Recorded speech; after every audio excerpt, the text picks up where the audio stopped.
from the get-go, I want to say there are a lot of things that I like about Destiny 2. Pretty much, I like all of it until you get to the end game. Right now, I'm at power level 304, and that's pretty much the end for me. The only thing that is stopping me from 305 is one weapon that's 304. And at the moment, I've lost all patience for the grind unless any new worthwhile content comes out. At present, I'm not very enthusiastic to turn on the game. So I took a step back and was like, why? Destiny 2, why are you like this? And that's pretty much what this video is about. How a game that has a loyal following, an empty void to fill, especially on console, and the hype behind it could come out with so many mistakes that other games have made recently. And I really think they should have thought, hey, look at that, let's not do that. The thing is, first, why even make a Destiny 2? You can change a game drastically through a patch. You can change graphics, weapons, add characters, or pretty much do what you want without having to come out with a brand new sequel.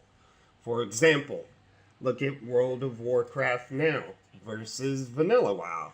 They were able to add whole new worlds, flying, update graphics, etc. Yes, World of Warcraft is a PC game, but with the digital age we are in now, with console video gaming, there is pretty much zero reason why Bungie couldn't have done the same with Destiny.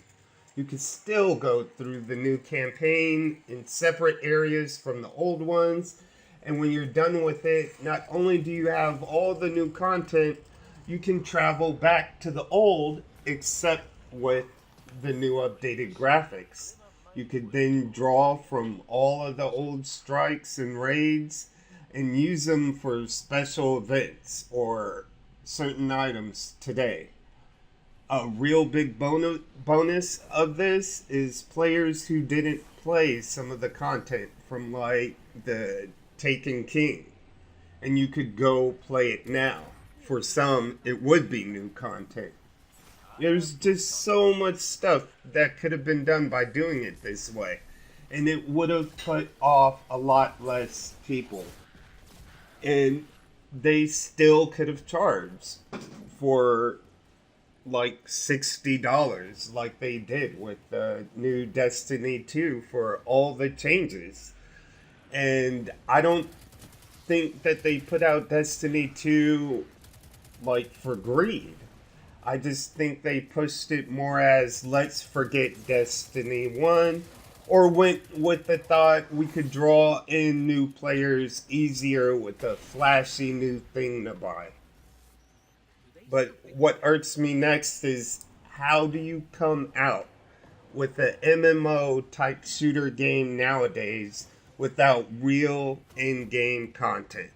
There's so many games that have come and gone or are severely struggling right now that should have given Bungie a pause before even attempting to do the same thing.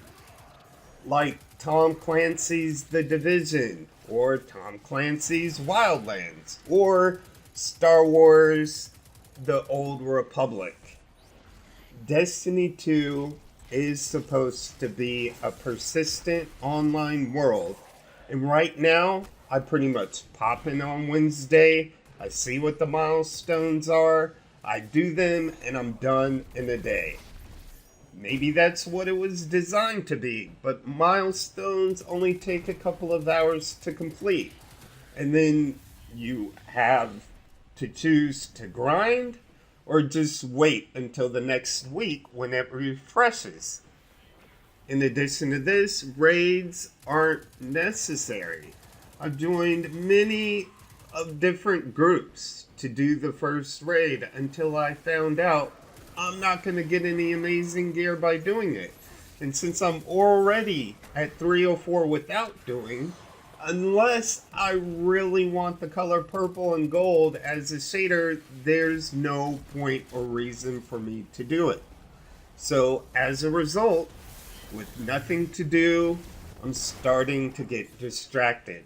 So far, I've had my attention grabbed by games like Cuphead, Mordor, Shadow of War, Fortnite, and when Star Wars Battlefront 2 comes out, I probably won't be back unless something drastic changes about Destiny 2's game world.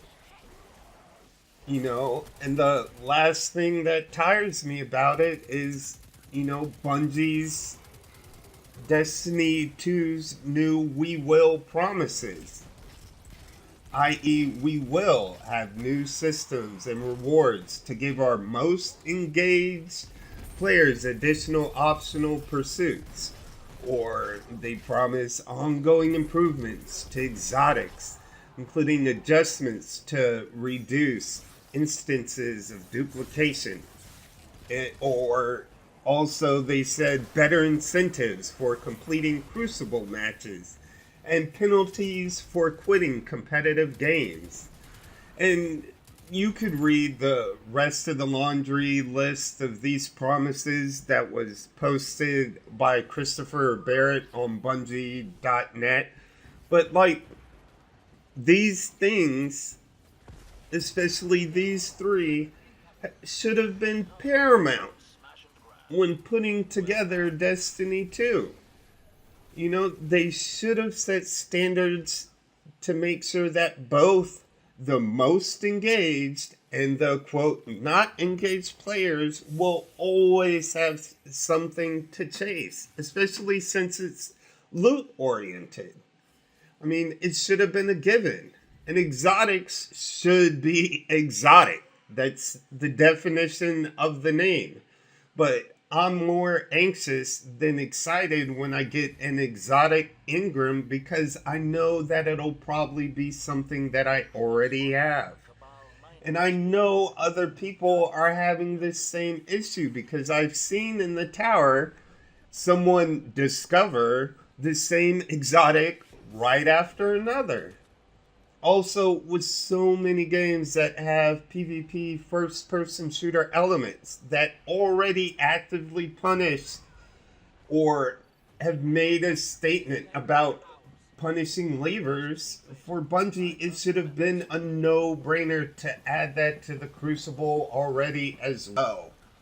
I know a lot of this is hindsight, and hindsight is 2020. But Bungie is not a small company with no experience. And it should have the ability to look at how other companies are doing it right.